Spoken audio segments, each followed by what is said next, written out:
دادگاه ولایت ختلان یک ساکن ناحیه وخش را برای تماشا و تشویق نوار صحبت‌های محیدین کبیری رئیس حزب در تاجیکستان ممنوع نهضت اسلامی و پیروی از عقیده‌های افراطی به 9.5 سال زندان محکوم کرد. حکم ماه اپریل امسال صادر شده مورد اجرا قرار گرفته است.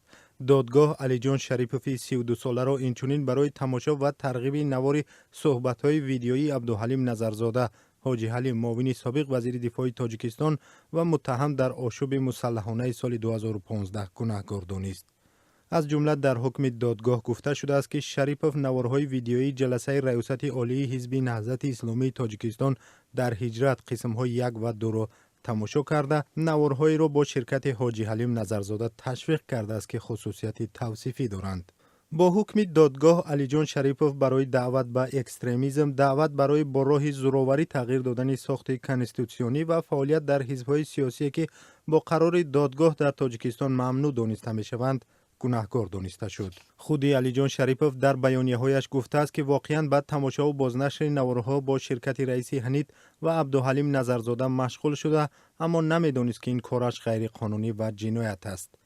در پرونده علی جان شریپوف گفته می شود که این جوان سال 2017 هنگامی در روسیه در مهاجرت مهنتی قرار داشتند، پیوسته نوارهای صحبت محیدین کبیری را ثبت و تماشا کرده، زیرشان تگمه کلاس را زیر میکرد و آنها را به دیگران میفرستاد. علی جان شریپوف روز 3 ینور در زادگاهش دهه مهرآباد ناحیه وخش بازداشت شد.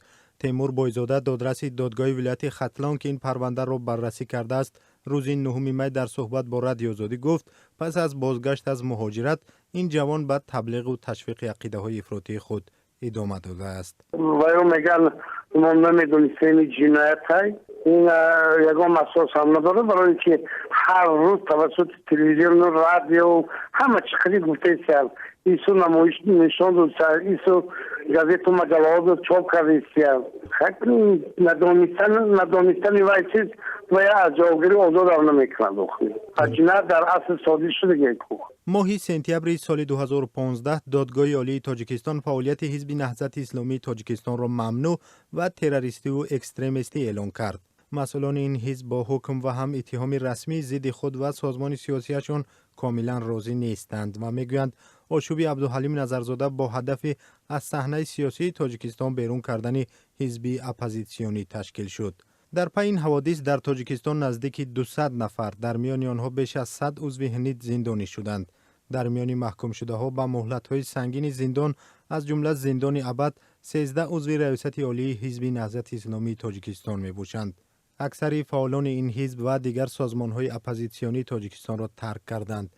از جمله محیدین کبیری هم از بهار سال 2015 در خارجه به سر میبرد و گهگاهی از تشکیل جلسه‌های حزبی یا شرکتش در کنفرانس‌های بین المللی در اروپا خبر و گزارش‌ها نشر می‌شود.